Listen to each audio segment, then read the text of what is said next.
I'm Pam Anderson, and I'm actually retired. So I'm part of many organizations, primarily I would say the Housing and Homelessness Coalition of Marathon County, and then also the Get Smart Wausau Coalition. You don't understand what reality is for another person unless you experience it, go out, touch it, feel it. You just don't think about it.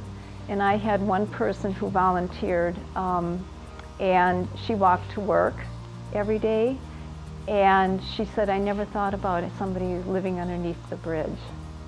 And they don't think about people being hungry. Where do they get their food from?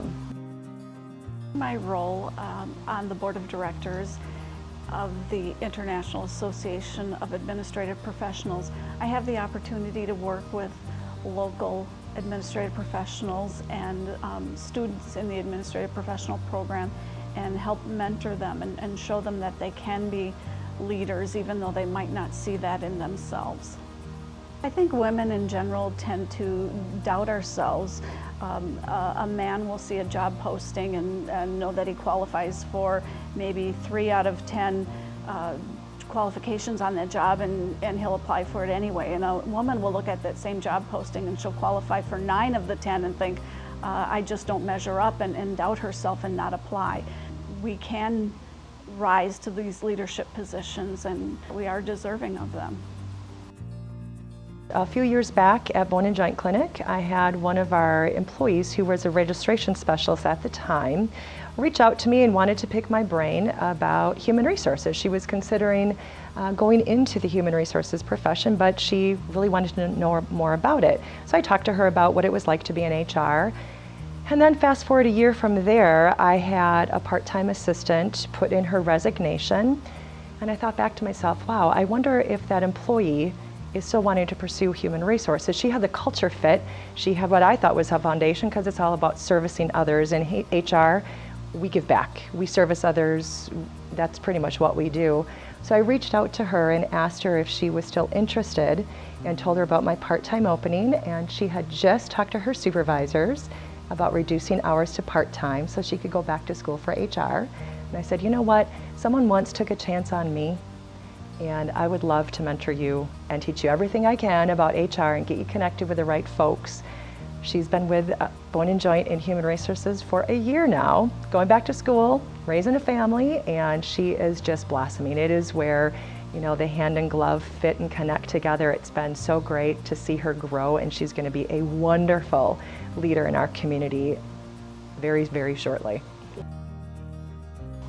For me, I think it's really getting to know them as a person and finding out what their interests are, what their challenges are, and then really finding opportunities to show them where they've really succeeded in a particular area and help build confidence. I think one of the greatest things I learned is really listening to the wisdom and expertise in your own gut and your heart, and taking that along with what your rational brain and what numbers say, and really having that help you with your decision. Because if it looks good on paper and it feels good, usually that's the right decision. And to me, you have to wake up and look at yourself in the mirror, so you need to make the right decision. My daughter was in kindergarten. Her classmates wanted to have a brownie troop, and there wasn't one at John Marshall Elementary School at that time. And I really didn't feel like I had the time to put into that. But I remember going to the meeting to learn about it, and my little daughter held my hand and looked up at me and said, "Oh, Mom, please, could we do this?" And I thought, how do I say no to that? So I did, somewhat begrudgingly, to be honest, but then stayed with the troop till they were in 6th grade, and it was one of the best adventures of my life.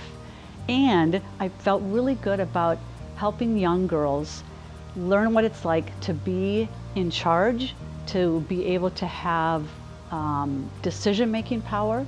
And so it really didn't matter what we did from week to week in terms of crafts or learning about this or taking them to the ballet or teach them how to change the oil in the car. I mean, we tried to do a lot of different things, but I really put a lot of energy into making sure that they were self-governed, if you will, that they decided what was going to be, and that I, as a troop leader, wasn't telling them this is what we're doing. And I think that really helps young girls learn how to be a leader. I'm Shereen Siewert. I'm founder and publisher of Wausau Pilot and Review.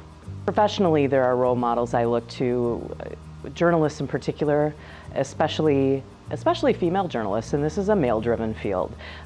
3 out of 4 journalists are men. It's just a fact.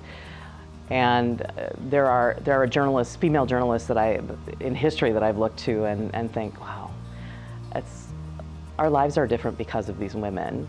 So there's a diverse group of journalists, especially women, who I think really have pioneered journalism for women and paved the way for me and other publishers along the way.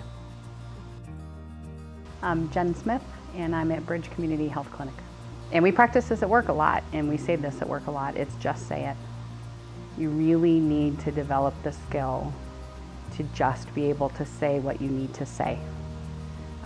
But again, in a kind, respectful way that's around engagement and collaboration and improvement. And those are difficult conversations to have.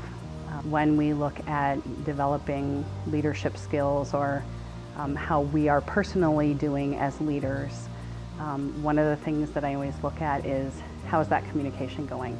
And I'm not talking about the easy communication. It's easy to say what's going well.